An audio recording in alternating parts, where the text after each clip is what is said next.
नीतीश कुमार अब बिहार के मुख्यमंत्री नहीं रहेंगे, मगध छोड़ करके इंद्रप्रस्थ आएंगे, राज्यसभा में बैठेंगे। ये कोई उनका फैसला नहीं था, वो रहना चाहते थे पटना में, साफ कहिए। तो सबसे प्रमुख कारण स्वास्थ्य ही कहा जाए ये जो फैसला लिया गया। स्वास्थ्य खराब ही है तो राज्यसभा में जाकर क्या करें। नीतीश जी का भविष्य किसने तय किया? नरेंद्र मोदी जी ने। इससे बड़ा revenge sometimes best served cold.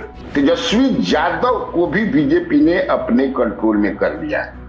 आप बताइए, आपके बगल के घर में इतना बड़ा कांड हो रहा है और आप मटन बना रहे हैं घर में। वही मटन बना रहे थे, देखे चुटकी है, मटन बना रहे हैं। लगभग तय है कि भारतीय जनता पार्टी की ओर से मुख्यमंत्री कौन बनेगा, तो बता दीजिए कन्हैया जी। 100% आपके दिमाग में कौन सी तस्वीर रहेगी कि नीतीश कुमार इस तरह के नेता रहे? प्रधानमंत्री नरेंद्र मोदी ने कहा कि आप लोगों को अगर गुड गवर्नेंस सीखना और जानना हो ना, तो फाइल पर जो नोटिंग्स होती है नीतीश जी की, उसको कम से कम पढ़ा कर। मैं नीतीश कुमार को कर्पूरी ठाकुर और श्री कृष्ण सिंह का एक ब्लेंड मानता हूँ, सम्मिश्रण मानता हूँ। ये बात जरूर मैं मानता हूँ कि नीतीश कुमार की जो विदाई हुई है, इससे बेहतर विदाई के वो हकदार थे। सुप्रीम लीडर ईरान के अली खमेनेई की मौत पर भारत सरकार की प्रतिक्रिया बहुत देर से आई। वेदर यू लाइक खमीनी और नॉट, आप उसको पसंद करते हैं ना पसंद करते हैं वो बात अलग है, लेकिन he is an elected leader. ये प्रेसिडेंट नहीं है, प्रेसिडेंट का चुनाव जनता करती है, खामनेई का चुनाव जनता नहीं करती है। मुनव्वर गद्दाफी की मृत्यु में सोनिया गांधी और मनमोहन सिंह जी ने कुछ क्यों नहीं बोला? बड़ी रोचक आपको कहानियां मालूम चलेंगी। उस समय वेस्ट के खिलाफ नहीं जाना चाहते थे मनमोहन सिंह, और सोनिया जी मुसलमानों को रुष्ट नहीं करना चाहती थी। दिसंबर 2006 के अंदर यूपीए सरकार के दौरान जब सद्दाम हुसैन को डेथ सेंटेंस दिया गया, तब भी भारत ने कंडेमनेशन नहीं किया, डिसअपॉइंटमेंट जाहिर किया। Organisation of Islamic Countries OIC सबसे बड़ा इस्लामिक देशों का संगठन होता है। एक कंडेमनेशन का मैसेज नहीं आया OIC से। ये जो डर लगता है कि ट्रंप को आप खफा मत करिए, ट्रंप क्या कर सकता है? अरे Trump is not the big boss of India. Brought to you by Rajnigandha, Sensodyne DSP and Goldie Masale.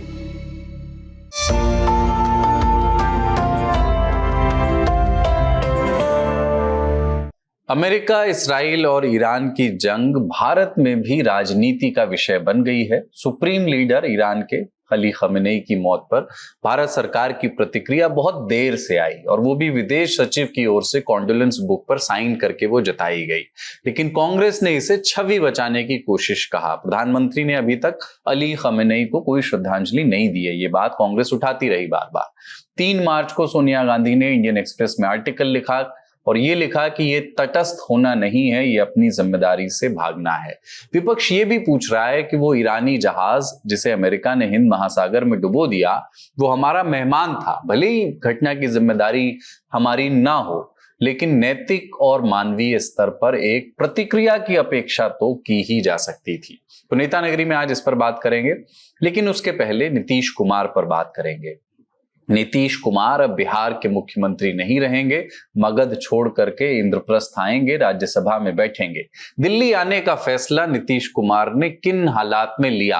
कारण स्वास्थ्य था या बीजेपी की चतुराई? उन्हें मनाया किसने और ये पूरी पटकथा कैसे लिखी गई?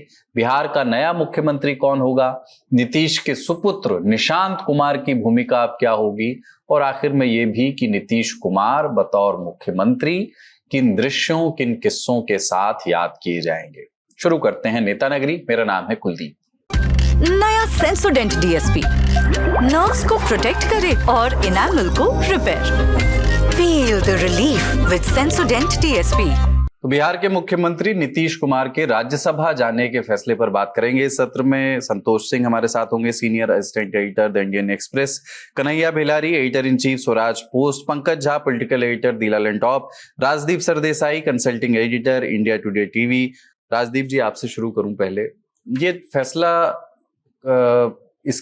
इसकी भूमिका, इसकी तैयारी नीतीश कुमार के इस शपथ ग्रहण से ही की जा रही होगी आपके जानकारी एवं अनुमान के मुताबिक, अथवा ये अचानक लिया गया फैसला आपको लगता है उन्होंने ये स्वयं तय, क्योंकि उसकी जो मैसेज है जो उन्होंने लिखा है कि मैं जीवन में ये मेरी कामना थी कि मैं प्रत्येक सदन का सदस्य बनूं, मैं विधानसभा का रहा, विधान परिषद का रहा, लोकसभा का रहा, राज्यसभा का नहीं रहा। साहब, ये कामना थोड़ी सी राजनीति में अजीब सी साउंड करती है, मतलब ये कारण थोड़ा सा पचता कम है। पर जो भी है, ये फैसला उनका स्वयं का लिया हुआ मालूम लगता है आपको, या किसी ने उनको मनाया है इस फैसले के लिए? सर ऐसा है, नेता जो इतना बड़ा होता, नीतीश जी कोई कम नेता नहीं थे, बड़े नेता थे। राज्यसभा तभी जाते हैं जब बाकी सब विकल्प पर्याय खत्म हो जाते हैं। ये कोई उनका फैसला नहीं था, वो रहना चाहते थे पटना में, साफ कहिए। मैं उनके करीबी जो अब उनके पार्टी में नहीं है, उनसे मैं बात कर रहा था। उन्होंने कहा आखिरी दिन तक नीतीश जी कोशिश कर रहे थे अपने कुछ करीबियों को के जरिए कि अगर भेजना है तो पहले किसी और को भेजिए। मनीष वर्मा जो उनके जनरल सेक्रेटरी है, आईएएस ऑफिसर है, उनका नाम उन्होंने चलाने की कोशिश की। उनके बेटे निशान को भेजिए, लेकिन नीतीश खुद नहीं जाना चाहते थे। लेकिन आपने पूछा क्या ये फैसला अभी लिया गया या कहीं, ये तो तय ही था। कैंपेन में जब अमित शाह जी को बार बार पूछा जाता था कि मुख्यमंत्री कौन बनेंगे, उन्होंने साफ साफ कहा कि जो इलेक्टेड विधायक है वो चुनेंगे। उन्होंने कभी ये नहीं कहा कि नीतीश जी ही बनेंगे। नीतीश जी उस समय एक तरह से मजबूरी थी, आपको नीतीश जी को साथ लेकर जाना पड़ता था, और नीतीश जी के लिए भी भाजपा मजबूरी थी एक तरह से। तो ये मैरिज ऑफ कन्वीनियंस था, चुनाव तक वो था। जैसे ही चुनाव खत्म हुआ, आपको उनकी हेल्थ की वजह से, अन्य कारणों की वजह से समय तो आने वाला था। मुझे किसी ने कहा 6 महीने दिए गए थे, कि नीतीश जी ने पहले कहा था, या नीतीश जी के करीबियों ने कहा था उनको 6 महीने दीजिए या 1 साल होने दीजिए, उसके बाद वो अपने आप कुर्सी छोड़ देंगे। लेकिन नीतीश जी आप जानते हैं, एक बार कुर्सी पर बैठ गए तो वहां फेविकॉल तो लगती है, तो नीतीश जी कोई छोड़ने नहीं वाले थे। राज्यसभा चुनाव एक मौका मिल गया, एक ऑनरेबल एग्जिट के लिए। आप देखिए ना, 3 चीजें बीजेपी ने एक दाव करके हासिल की, और इसमें अमित शाह इसके पीछे, ये असली इस खेल के जो मास्टर है। मैं महाराष्ट्र और बिहार की राजनीति एक जैसी हो गई है। अभी मैं मुंबई में था, मैंने किसी को राज्यसभा वगैरह वगैरह एनसीपी का क्या होगा पूछा, उन्होंने कहा मेरे दोस्त ये निर्णय अब मुंबई में नहीं लिए जाते, ये दिल्ली में लिए जाते हैं। अमित शाह जी और नरेंद्र मोदी जी तय करते हैं कि एनसीपी का भविष्य क्या होगा, कि उप मुख्यमंत्री कौन होगा। वही उसी तरह से बिहार के हाल हो गए हैं। तो संजय झा और लल्लन सिंह, इनकी ये अमित शाह से जब मिले थे फरवरी में, इन्होंने एक तरह से माहौल बनाने की कोशिश की, और अंत में उन्होंने सक्सेस हुए। इस दाव में 3 चीजें हुई। एक, आपने नीतीश कुमार को एक ऑनरेबल एग्जिट दी है, राज्यसभा में बैठिए, ये आपका एक ग्लोरीफाइड मार्गदर्शक मंडल है। आपने पहले तो अपने लोगों को मार्गदर्शक मंडल भेज दिया, अब आप अपने सहयोगियों को भेज रहे। एक ऑनरेबल एग्जिट आप कह दीजिए नीतीश कुमार को दे दिया है। एक नंबर 2, आपने वो किया जो आप चाहते थे कि भाजपा का मुख्यमंत्री हो।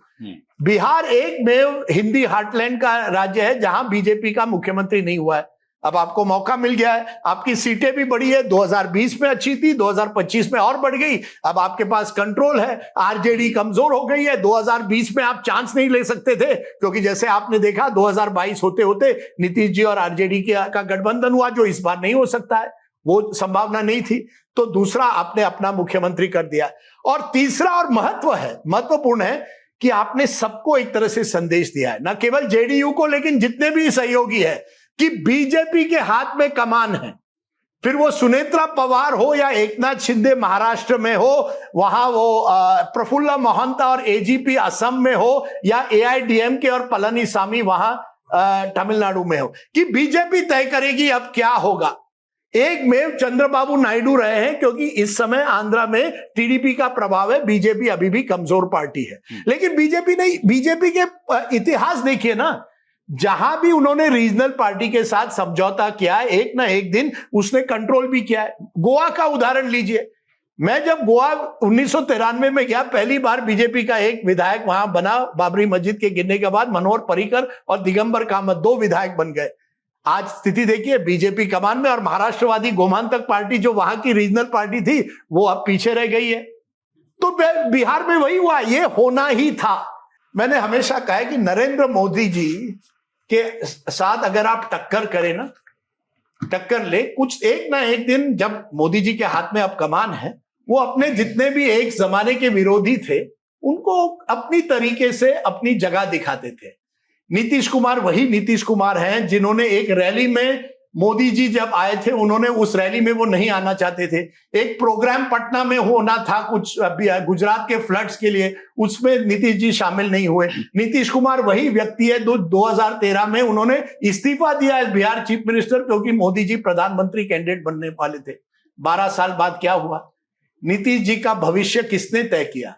नरेंद्र मोदी जी ने। इससे बड़ा revenge sometimes best served cold, ऐसे अंग्रेजी में एक कहावत है, फूंक कर खाने की आदत। हाँ, तो एक तरह से आप कह दीजिए कि राज्यसभा भेजकर मोदी जी ने अपना मैसेज दे दिया। अपने एक जमाने में जिसे लगा कि ऑल्टरनेटिव टू मोदी, हाँ, नीतीश जी को प्रोजेक्ट किया जा रहा था। बड़े बड़े हमारे विद्वान कहते थे he is the Amol Palekar of politics, और वो बदल देंगे देश की तस्वीर। आप देखिए आज राज्यसभा में जाएंगे और that is the and in my view, last chapter of Nitish Kumar political journey. ये बाकी आप लोग बिहार ज्यादा जानते हैं, कौन जाने बिहार में अगले दिन क्या होगा, लेकिन मुझे लगता है आज की तारीख में ऐसा लगता है last chapter of Nitish Kumar journey. Goldie छोले मसाले, जहाँ जाए रिश्ते बनाए। गोल्डी लाए हैं फ्रेश लॉक टेक्नोलॉजी, जो रखे मसालों को हर समय फ्रेश। पंकज जी, एक ना कन्हैया कुमार कांग्रेस के लीडर, ललन टॉप का ही इंटरव्यू है, उसमें उन्होंने एक बात कही थी नीतीश कुमार की क्या कांग्रेस के साथ जाने की संभावना है। उन्होंने कहा कि संभावना बहुत क्षीण है। कारण ये है कि महाराष्ट्र में, ऐसे ये कन्हैया कुमार के कथन है जो मैं कह रहा हूं, महाराष्ट्र में एकनाथ शिंदे को पहले कब्जा किया भारतीय जनता पार्टी ने और पार्टी को बाद में। यहां पर पार्टी को पहले कब्जा कर लिया है जदयू को, और नीतीश कुमार को बाद में। क्या ये जो जिस ओर इशारा कर रहे थे दो नेताओं का नाम लेकर के, संजय झा और ललन सिंह, एक पांव बीजेपी में रहता है, ये जो अभी फैसला हुआ है इसमें इन दोनों नेताओं की भूमिका है, इन दोनों नेताओं का कैसा समन्वय है बीजेपी से, इसकी भी भूमिका है? देखिए, आज जो ये दोनों नेता जो आप ललन सिंह का और राजदीप जी अभी जिक्र कर रहे थे संजय झा का, इनको ये अहमियत और पार्टी में ये पोजीशन किसने दिया है? ये नीतीश कुमार ने ही दिया है। और जैसा सब लोग कह रहे हैं कि भाई नीतीश कुमार फैसला नहीं कर पा रहे हैं, उनके नाम पर, मुख्यमंत्री के नाम पर फैसले अधिकतर आजकल ब्यूरोक्रेसी कर रही है। सबको पता है कि नीतीश कुमार का स्वास्थ्य आजकल क्या है और नहीं है, सबको पता है, मतलब इसमें कुछ छुपाने की बात नहीं है। हम जो बार बार ये कह रहे हैं कि बीजेपी की स्क्रिप्ट थी और नीतीश कुमार मजबूरन में उनको राज्यसभा जाना पड़ा है। 2022 का एक स्टेटमेंट आप उठाइएगा, आपको मिल जाएगा, गूगल करिएगा, तब भी नीतीश कुमार ने राज्यसभा जाने की इच्छा जाहिर की थी। ऐसा नहीं है कि ये वो एक सोशल मीडिया में पोस्ट आया जिसमें वो कह रहे हैं। ये बात जरूर मैं मानता हूं कि नीतीश कुमार की जो विदाई हुई है, इससे बेहतर विदाई के वो हकदार थे।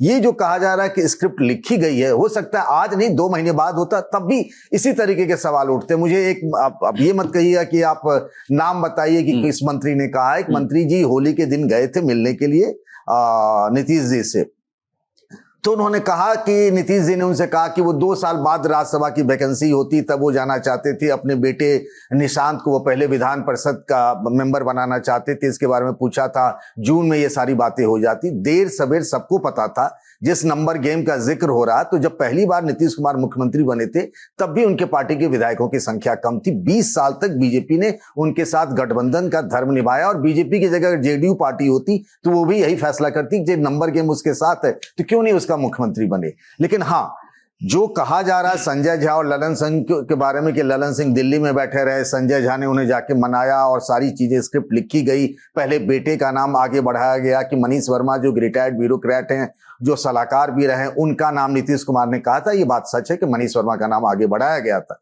नीतीश जी चाहते थे, लेकिन बाद में बेटे की एंट्री कराई गई और फिर उसके बाद खुद ही नीतीश कुमार एंटर कर गए। लेकिन ये सब होना था एक न एक दिन। नीतीश कुमार को भी इस बात का पता था जो उनका स्वास्थ्य है। तो मुझे लगता है जो आज से 3 महीने बाद होता, 4 महीने बाद होता, कुछ लोग कह रहे हैं कि बैठक के बाद फैसला करते, सभी सांसदों विधायकों से बात करने के बाद, या विधानसभा की बैठक होती उसमें नीतीश कुमार इस तरह की घोषणा करते। मुझे लगता है कि थोड़ा सा जो तरीका और सलीका है, कहते हैं ना कि कहानी जहर भी दे तो उसका कहने का मतलब, कोई ऐसी बात भी कहे तो कहने का तरीका और सलीका अच्छा हो तो अच्छा लगता है। ये तरीका और सलीका थोड़ा सा गड़बड़ रहा मुझे लगता है, लेकिन बाद बाकी जो फैसले हैं वो सबको पता था, नीतीश कुमार को भी, उनकी पार्टी को भी।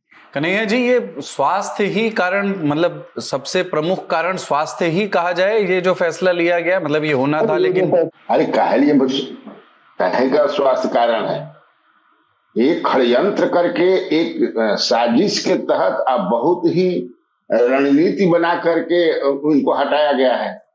इसमें सब लोग शामिल है, इनके अपने लोग, मुझे अपनों ने लूटा, गैरों में कहाँ दम था, सब अपने लोगों ने किया है। वो सब जो है इतना आप समझिए दिस दैट के सबको ईडी का डर है, ईडी के डर से सब जो है दिस दैट करते रहे हैं, सबको ईडी ने घेर लिया। हमारी सरकार चाहिए, बीजेपी की एकदम मन सके हमारी अब सरकार चाहिए, और 2 साल से ये प्लान बन रहा है। ये आलतू फालतू बात है, उनकी इच्छा थी कि जाएंगे हमारा राज्यसभा में। जहां ये बात निकली थी वहां तो मैं था, अब मुझे याद है मैंने ही ये छेड़ा था, मुख्यमंत्री के चैम्बर में ये बात हुई थी विधानसभा में। तो उन्होंने कहा था कि नाम गिराने लगे हम लोग, कई लोग गए हैं, आप नहीं गया था। हाँ, हम भी अभी नहीं गए थे। ऐसा नहीं क्यों करें कि मेरी इच्छा है जानी, ये बिल्कुल बकवास बात है। कई तो उनकी इच्छा तो थी, बड़ा उनके इच्छा का ख्याल है किसी को, तो उनकी इच्छा थी 2020 में कि मेरा डिप्टी फिर जो है सुशील कुमार मोदी बने। बनाए का लोग, उनकी तो इच्छा थी कि बना दीजिए। अब चूंकि BJP has made up it's mind कि अब हमारी सरकार, ये अगर स्वास्थ्य आने से खराब है उनका स्वास्थ्य, आप कितना दिन से खराब है, उचित समय पर इनको हटा करके हम जो है, अच्छा राज्यसभा के लिए बढ़िया स्वास्थ्य हो गया है, राज्यसभा जब स्वास्थ्य खराब ही है तो राज्यसभा में जाकर क्या करें, मैंने राज्यसभा में जाकर करके नहीं, एकदम जो है घेर करके और सबसे ज्यादा अपनों को मिला करके, जो उसमें भूंजा पार्टी से लेकर के जितना सब है सबको बीजेपी ने अपने कंट्रोल में कर दिया, प्यार से डर से जैसे भी हो उनको करके और उनको हटा दिया गया। अब हटिए, सिंहासन खाली कीजिए, भाजपा आती है, अब भाजपा का बैठेगा। अब इसमें कहीं है कि भाजपा का मुख्यमंत्री नहीं होगा, और भाजपा में कौन होगा ये भी लगभग फाइनल है। देखिए, जब चुनाव हुआ और चुनाव के बाद BJP became single largest party, तो अमित शाह जी ने, जो हमारे पास खबर है, अमित शाह जी ने प्रधानमंत्री से कहा कि सर हम लोग अपनी सरकार भी बना सकते हैं, नीतीश कुमार अगर तैयार नहीं हो तो फिर भी अपनी सरकार हम लोग बना सकते। तो प्रधानमंत्री ने कहा कि ऐसा करें कि सम्राट से पूछ लीजिए, सम्राट चौधरी को बोले। सम्राट चौधरी ने कहा कि नहीं सर, जल्दबाजी करना ठीक नहीं है, बहुत पॉलिटिकली हम लोगों को घाटा हो जाएगा। ऐसा माहौल बने, इस तरह की फिजा बने कि नीतीश कुमार के इच्छा से हम लोग उनको, मतलब वो हट रहे हैं, अपनी इच्छा से हट रहे हैं, और वो बहुत ज्यादा दिन नहीं रहेगा। और जिस तरह से उनका स्वास्थ्य चल रहा है, एक न एक दिन ये ऐसा करेंगे। लेकिन नीतीश कुमार आज भी, जो जिस दिन हटाया, जब परसों दिन पूरा देश होली मना रहा है, रंग में भंग आपने मिला दिया। और मैं एक चीज आपको और बता दूं जी, मुझे 100% के डाउट है कि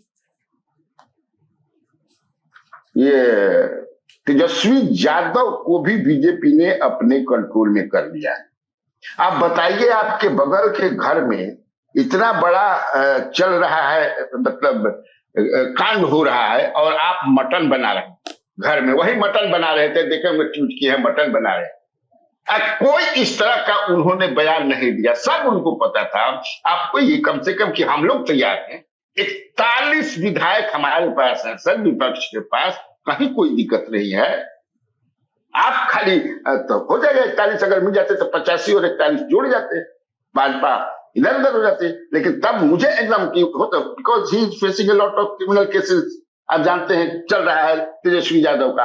हो सकता है कि ये भी बात बीजेपी का ही हो कि ऐसा है कि अब नीतीश को हटाया जाए, इसमें हमारा साथ दीजिए, साइलेंट बन करके हम और आप लड़े, हम और आप लड़े, ये भी हो सकता है। अब बताइए, एक कोई एमएलए, एक कोई एमपी जेडीयू का, एक कोई मंत्री नीतीश के पक्ष में एक बयान देने के लिए तैयार। क्यों? इसलिए कि सारा जो है मैंने टन टनाटन का मामला है, बोलिए तो ईडी ठेकी, ये हालत इस नेता की हो गई है। तो मैं इसमें केवल हो सकता है कि स्वास्थ्य भी एक कारण हो, लेकिन जिस तरह से हटाया गया ये केवल स्वास्थ्य नहीं, अपना अपनी इच्छा पूर्ति करिए कि नहीं, मुझे अब बिहार में अपनी सरकार बनानी है, अब नहीं तो अभी नहीं तो कभी नहीं, समझे ना। ठीक है संतोष जी, आपने एक बार नेता नगरी में ये बात कही थी कि इच्छा शासन का वरदान मिला हुआ है नीतीश कुमार को, जब तक वो चाहे मुख्यमंत्री बने रह सकते हैं। ऐसा लगता है कि वो अब वरदान तो खत्म हो गया है, पर ये जो बात कह रहे थे अभी कन्हैया जी कि अगर स्वास्थ्य ठीक नहीं था तो राज्यसभा भी आने की क्या जरूरत थी, आपको अपनी अगली पीढ़ी जिसको भी सौंपना है, मान लीजिए निशांत को उप मुख्यमंत्री बनाने की बात है और नेतृत्व सौंप करके अब आगे बढ़ना है, तो रिटायरमेंट की ओर बढ़ जाते तो ज्यादा सम्मानजनक होता संभवतः। राज्यसभा जाना क्या आपके असेसमेंट के हिसाब से आपको लगता है कि उनके स्टेचर के हिसाब से गैर जरूरी था या बहुत अच्छा नहीं था? हालांकि शरद पवार भी राज्यसभा में, अभी वही राजदीप जी बता रहे थे कि वो भी वयोवृद्ध नेता हैं, नीतीश कुमार भी अब राज्यसभा आ रहे हैं। देखिए बहुत सारी पॉलिटिकल थ्योरी, कंस्पिरेसी थ्योरी जो हम लोग ऑलरेडी डिस्कस कर चुके हैं, उसमें कुछ सच्चाई है, कुछ मिलावट होगी, कुछ हम लोगों का ओवर इंटरप्रिटेशन होगा। मैं प्योरली आपको बताता हूँ जो थोड़ा बहुत इंफॉर्मेशन मिला, फिर मैं उसको हल्का सा एनालाइज करूंगा, फिर आपके सवाल पर आता हूँ, वो सारा उसका आंसर उसमें खोजने की कोशिश करेंगे। ये फरवरी में ये मैसेज कन्वे हुआ है। फरवरी में मुझे 2 डिप्टी सीएम में से एक डिप्टी सीएम के यहाँ से ये खबर मिली कि फरवरी में ये चीज कन्वे हुआ कि नीतीश कुमार राज्यसभा जाए, लेकिन ये डायरेक्टली डे हुआ ललन सिंह लास्ट में से 26 तारीख, इसके पहले 26 तारीख को मिले थे और उसके बाद जो है मीटिंग्स होती रही। ये कहीं न कहीं स्क्रिप्ट जरूर तैयार किया गया। ये भी बात सच है कि निशांत कुमार का नाम पहले प्लेस किया गया और निशांत को का जब डिस्कशन हुआ तब कहा गया निशांत असहज थे राष्ट्रीय राजनीति में जाने के लिए, कि वो स्टेट की पॉलिटिक्स में आना चाहते थे और वो उनकी ये भी इच्छा नहीं थी कि पिताजी राज्यसभा जाए। ये भी मुझे जो पीएम हाउस के सोर्सेस ने कहा वो बताना चाहता हूं। तो 1 मार्च को एकदम विस्पर्स इन द कॉरिडोर्स जो कहते हैं वो सुनाई देने लगा कि साहब ही जा रहे हैं, नीतीश कुमार ही जा रहे हैं, ये बात हुई। लेकिन कोई कुछ कागज जो आता है राज्यसभा कन्वेंशन वो साइन करने का, वो भरा जाता है, उसमें से उन लोगों को नहीं बुलाया गया जो विश्वस्त थे उनके, जो कि इंफॉर्मेशन लीक कर सकते थे, तो उनको नहीं बुलाया गया। तो ये 1 तारीख से ये चीजें तैयार हो गई और निशांत ने की इच्छा नहीं थी। तब बीजेपी का प्लान आया कि देखिए आपने राज्यसभा जाने के बाद इच्छा जाहिर की थी और राज्यसभा से बेहतर आपको क्या मिल सकता है, आप और ये पद है, ये वैकेंसी फिर अगले 2 वर्ष के बाद खाली होगी, तो आपको कुछ मिलेगा नहीं। ये बेस्ट टाइम है, आपका अच्छा स्वास्थ्य नहीं भी है, आप बेटे को भी चाह रहे हैं कि स्टेट की पॉलिटिक्स में आए, आप पर तोहमत भी नहीं लगेगी कि भाई आपने यहाँ भी तो दोनों बाप बेटा स्टेट की पॉलिटिक्स में। अब तो ये कह सकता है ना, जैसे कर्पूरी ठाकुर के बेटे कर्पूरी ठाकुर के अवसान के बाद आते हैं, ये कह सकता है कि भाई ये स्टेट की पॉलिटिक्स में नहीं है, अब चले गए राज्यसभा चले गए तो मैं आया। तो ये सब कुछ मिला जुला था। और जेडीयू की लीडरशिप कौन है ये बताइए आप। जेडीयू के सर्वोच्च नेता, ठीक है सर्वोच्च नेता बोलते हैं, अशोक चौधरी बोलते हैं कि नेता निर्णय करेंगे। नेता निर्णय की स्थिति में है, आप लीजिए, is he able to think and reason? No, वो नहीं है, वो इंस्टिंक्ट पर काम कर रहे हैं। उसके बाद के जो नेता हैं वो आप जानते हैं कौन है, संजय कुमार झा है, ललन सिंह है, एक केंद्रीय मंत्री है। तो वो कहीं न कहीं तो they are part of the operation lotus. इसमें कहने का गुरेज क्या है? आप जो भी हो, मैंने इच्छा शासन जो कहा था अभी मैं टिका हुआ हूं।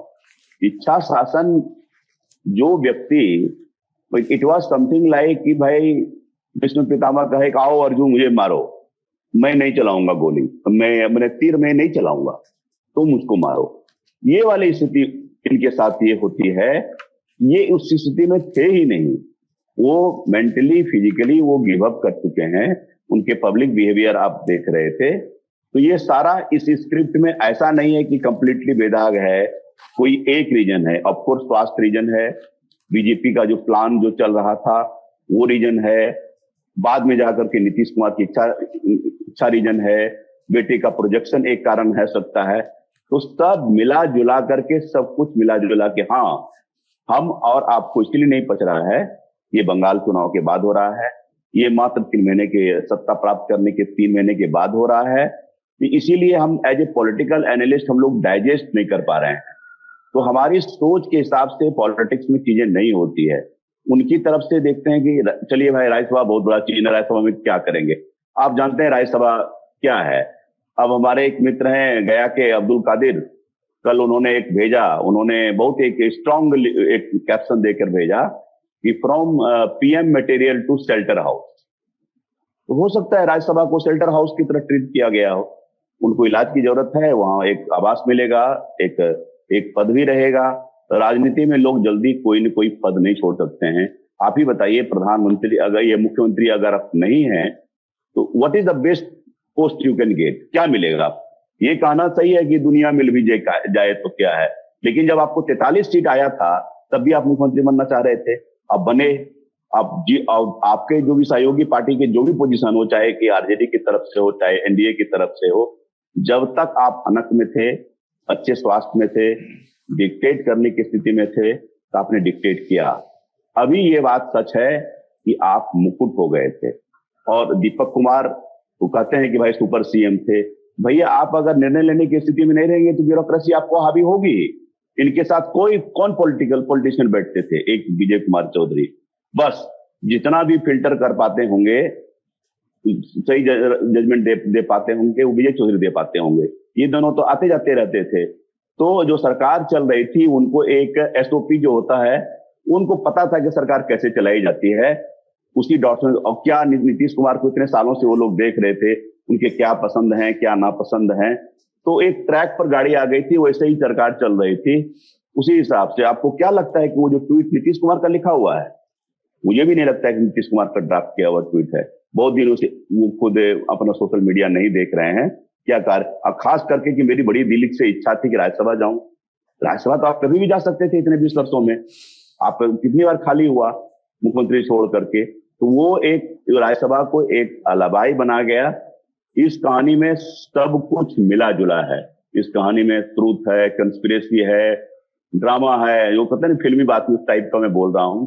ये सब कुछ मिला जुला था और कुल मिला करके टाइम वॉज अप फॉर। हाँ, लेकिन इतना जरूर कहेंगे हम लोगों ने, we are proud, happy and proud कि हमने नीतीश कुमार को एरा को कवर किया। नीतीश कुमार ज्यादा एक ग्रैंड एग्जिट डिजर्व करते थे।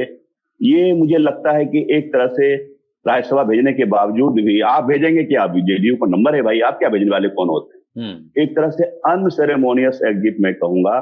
और एक जो ग्रैंड कैरियर का जो जिस तरह से समापन होता है, वो समापन तो कम से कम नहीं था।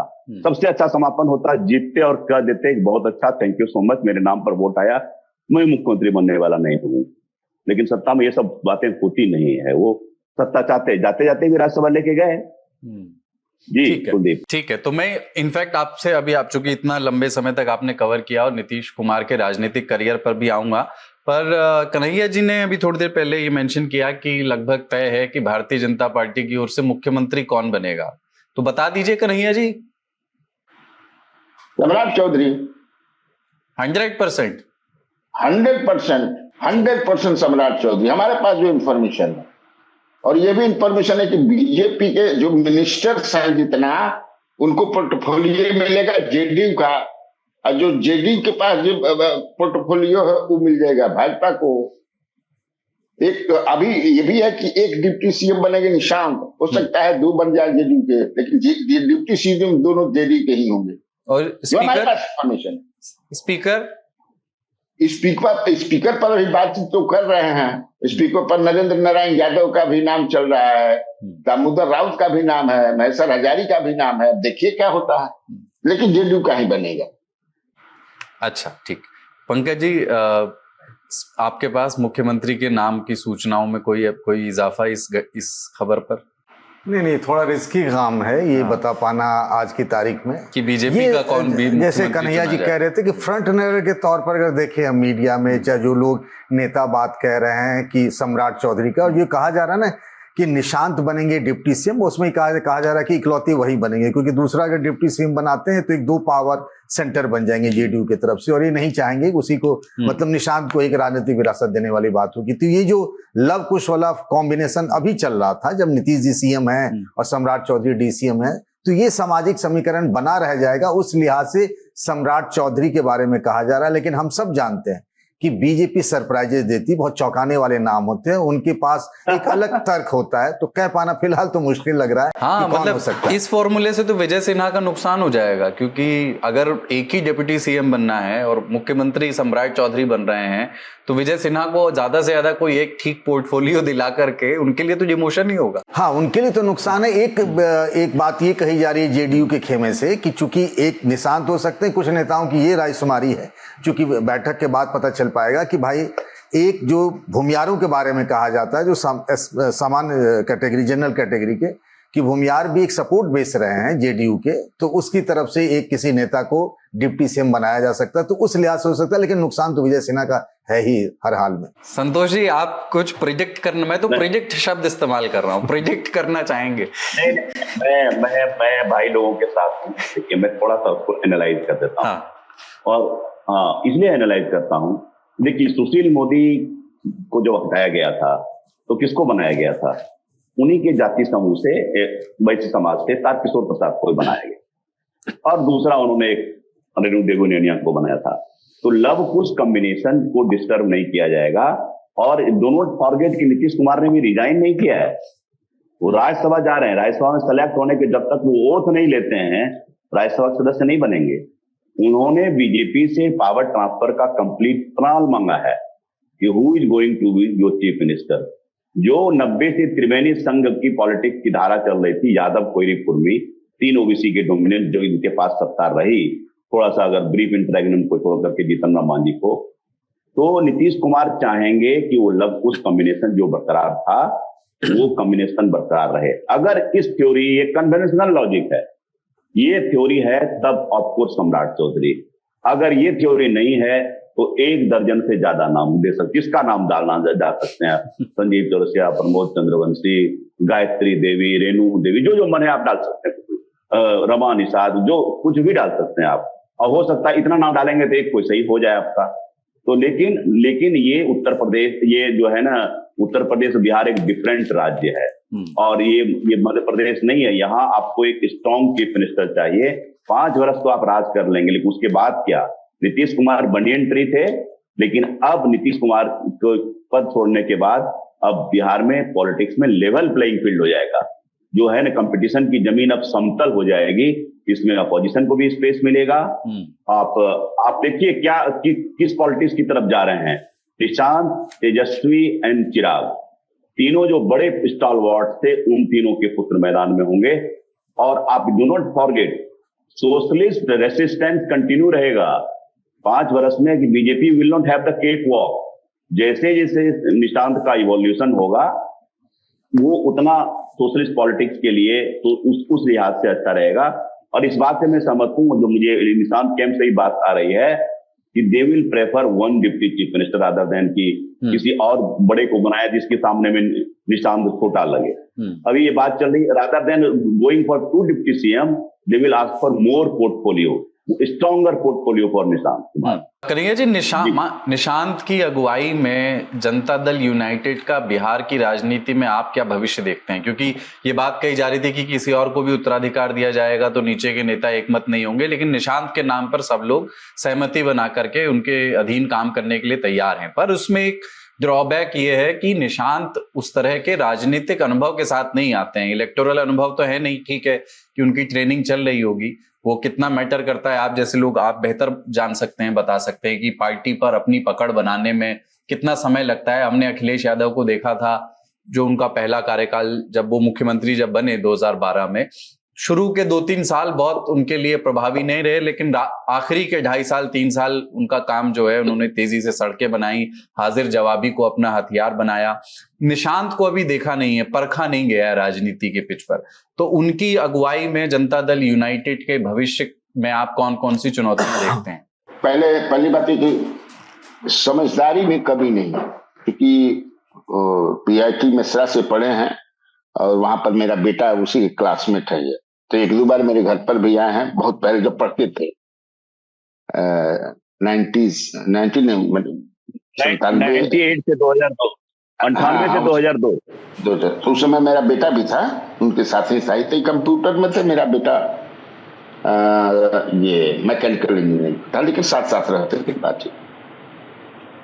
वो थोड़ा आध्यात्मिक विचारधारा के हैं, उधर उनका झुकाव है, लेकिन समझदारी में कमी नहीं, समझ है उसमें नहीं। अब मुझे लगता है कि इनके रहने से पार्टी में टूट की जो संभावना लोग देख रहे थे वो नहीं होगा, क्योंकि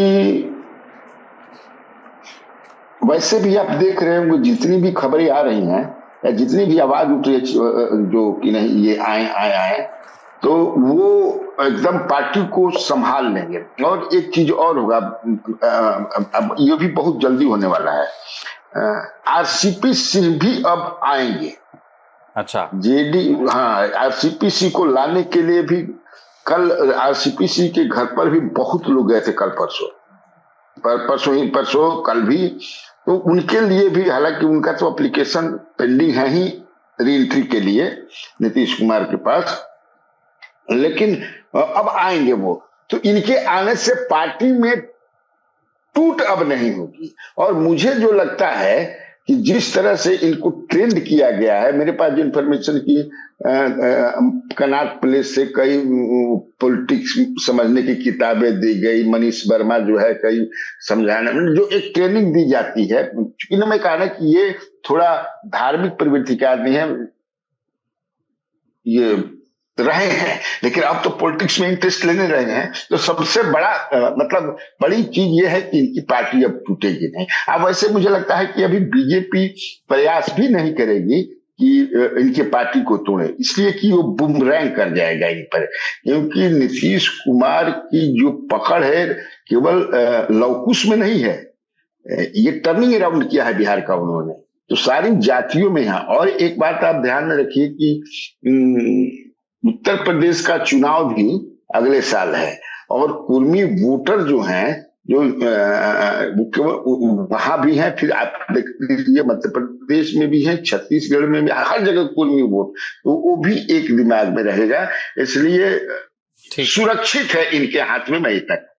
नीतीश कुमार का कार्यकाल बतौर मुख्यमंत्री कैसा रहा पंकज जी आपके हिसाब? जैसे अब ये लगभग तय है, वो राज्यसभा आ गए हैं, एक राजनीतिक कार्यकाल है, लेकिन अब वो पीएम मटेरियल हैं ऐसी बात पहले कही जाती थी। अब उनका स्वास्थ्य और उनकी उम्र देखते हुए ऐसा लगता नहीं कि प्रधानमंत्री पद की आकांक्षा उनकी होगी या वो समय उनके पास रहेगा उस तरह से। अभी प्रधानमंत्री पद के लिए लड़ने के लिए जो जूझना पड़ता है, तो ऐसा कहा जा सकता है कि उनका राजनीतिक करियर अवसान की ओर है। बतौर मुख्यमंत्री बिहार में जो उन्होंने समय गुजारा, उसको आप किस तरह से देखते हैं? मतलब उसके बहुत सारी इमेजेस हैं, अगर तस्वीरें देखें उसमें, सिर्फ तस्वीरों से उसकी व्याख्या करें तो बहुत सारी तस्वीरें दिमाग में आती हैं, पर आप बताइए आपके दिमाग में कौन सी तस्वीर रहेगी कि नीतीश कुमार इस तरह के नेता रहे? जब मैं पहली बार बिहार गया था रिपोर्टिंग के लिए, वो साल 2005 का समय रहा होगा, बूटा सिंह तब गवर्नर हुआ करते थे, और मैं पटना में एक जू है चिड़ियाघर, वहाँ जीडी वुमेन्स कॉलेज है, उसके पीछे मैं रहा करता था। और पहला अनुभव ये रहा था कि जब मैं गया था, दूसरे दिन मेरी पत्नी शाम को कोई सामान लेने के लिए निकली थी, बाइक से कुछ लोग निकले थे और चेन गले में पहना था उन्होंने, वो छोड़ दिया, मतलब निकाल के लेके चले गए। उसके कुछ दिन बाद की घटना हुई, मुंगेर में कोई जिला परिषद करके होता था, उसके अध्यक्ष थे, उनका मर्डर हो गया। शाम का समय था, हमारे पास जानकारी आई, तो ऑफिस में कहा कि भाई वहाँ बहुत बवाल हो रहा है, वहाँ आप चले जाइए। तो हमारे जो सहयोगी वीडियो जर्नलिस्ट थे उनको मैंने कहा कि भाई चलते हैं हम लोग मुंगेर। उन्होंने कहा पागल हो गए हैं आप, रात में मुंगेर जाएंगे, पहुंच ही नहीं पाएंगे जिंदा। अब ऑफिस को चूंकि बता दिया था हमने, ये राज अभी खोल रहा हूं कि हम लोग रात में ही निकल रहे हैं, तो हम लोग होटल सम्राट हुआ करते थे, वहां हम दोनों जाकर के रात भर रुके और 4 बजे सवेरे हम निकले। तो ये बिहार की हालत थी उस वक्त। आज जब हम जिस बिहार में जाते हैं, आप भी गए हैं कुलदीप भाई, एक बहुत बदला हुआ बिहार है। बहुत तमाम तरह के सवाल नीतीश कुमार के एडमिनिस्ट्रेशन पर कर सकते हैं, लेकिन नीतीश कुमार ने जो अपनी छवि बनाई वो सुशासन बाबू की बनाई, और ये उनकी सालों की मेहनत, उनका विजन 2 मोर्चों के लिए पर उन्होंने काम किया, गुड गवर्नेंस पर काम किया उन्होंने शानदार। एक छोटी सी कहानी बताता हूं। रविशंकर प्रसाद जी और प्रकाश जावड़ेकर अब कैबिनेट में मंत्री नहीं है। हुआ यूं था कि तब एनडीए में नहीं थे नीतीश कुमार, कैबिनेट की बैठक चल रही थी और किसी बात पर प्रधानमंत्री नरेंद्र मोदी ने कहा सबसे, गिरिराज सिंह भी थे वहां, चूंकि बिहार का जिक्र हो रहा, नीतीश जी की चर्चा हो रही है जी। तो प्रधानमंत्री नरेंद्र मोदी ने कहा कि आप लोगों को अगर गुड गवर्नेंस सीखना और जानना हो ना, तो फाइल पर जो नोटिंग्स होती है नीतीश जी की, उसको कम से कम पढ़ा करिए। तो बैठक खत्म हो गई, शाम में हम लोग मिले रविशंकर बाबू से, तो बड़े हैरान थे कि भाई बताइए, एनडीए में है नहीं, हमारे विरोधी हैं और प्रधानमंत्री हमसे ये कह रहे हैं कि गुड गवर्नेंस अगर आपको सीखना है तो आप फाइल्स पर नोटिंग पढ़िए। मैंने उनकी फाइल पर नोटिंग्स देखी है। लीगल और फाइनेंशियल मामलों में नीतीश कुमार की समझ जो है ना, मतलब इमैकुलेट कहा जाता है। मैंने 1.5 पढ़ने की नोटिंग्स खुद मुख्यमंत्री होते हुए लिख रहे हैं वो। उनकी स्कीम जल जीवन मिशन जो है, जिसको केंद्र सरकार ने बाद में अडॉप्ट किया, तो सामाजिक आधार पर अगर देखें उन्होंने ईबीसी और महादलित का एक कॉम्बिनेशन बना करके 20 साल तक बिहार की राजनीति के धुरी बने रहे। और जब उनके पास शासन आया तो जिस तरीके से उन्होंने काम किया, हालांकि इसमें तमाम तरह की चीजें कही जा सकती है कि जितना विकास होना चाहिए था उतना नहीं हुआ, लेकिन हाँ, नीतीश कुमार अपने विजन के लिए और अपने सामाजिक समीकरण के लिए, अपने एक्ट्स के लिए वाकई याद किया जाएगा। और देखिए, बीजेपी के साथ रहते हुए बाघ और बकरी वाला जो कॉम्बिनेशन कहा जाता है कि कोई उनकी निंदा नहीं करता है। बीजेपी के साथ रहते हुए मुसलमान उनका विरोध नहीं करते थे, उनके प्रति सौहृदयता वाला भाव रखते थे। ये उन्होंने अर्जित किया था इतने सालों तक राजनीति में बने रहने के बाद। तो इसीलिए मैंने कहा, जिसकी बात की संतोष जी भी कह रहे थे कि उनकी जो विदाई हो रही है ना, इस विदाई के हकदार नीतीश जी नहीं थे, कम से कम। बस इसी बात का दुख है। संतोष जी, मुझे याद है एक चीज हम बताएं। हाँ। बढ़िया बात बता रहे थे पंकज झा जी। मैं भी एक बताता हूँ। नीतीश कुमार के साथ हम लोग बैठे थे, मैं था, सुरेंद्र किशोर थे, और बड़े पत्रकार, पद्मश्री अवार्ड भी मिल गया है। उसी समय एक डेलीगेशन आया आपको इन्फोसिस का, और कैबिनेट करके नीतीश कुमार वो सेक्रेटेरिएट में बैठे हुए थे। तो हम लोग कहा कि आपसे डेलीगेशन मिलने आया, हम लोग चलते हैं। ना बैठिए ना, आप लोग क्या है। तो जो आदमी आया था, आई थिंक, मुझे जहां तक मैं नेक्स्ट टू मूर्ति थे, और आते समय वो उनसे हाथ मिलाए, चीफ मिनिस्टर। 1.5-2 घंटा तक वार्ता चली, और जब जाने लगे तो नीतीश कुमार का पैर छुआ उन्होंने। तो यह आते हुए हाथ मिलाया, जाते हुए पैर छू रहा है, क्या बात है भाई। तो वो जब निकल करके चले गए तो मैं कुछ ही दौड़ते हुए मैं नीचे श्री कृष्ण बाबू की मूर्ति वहां पकड़ा। सुनिए, मैं वीक मैगजीन का रिपोर्टर हूँ। बड़ा आश्चर्य हुआ कि आते समय हाथ मिलाए, जाते समय पैर छू रहे हैं, क्या हो गया। क्या कि ऐसी जानकारी वाला मैं किसी पॉलिटिशियन से मिला ही नहीं हूं।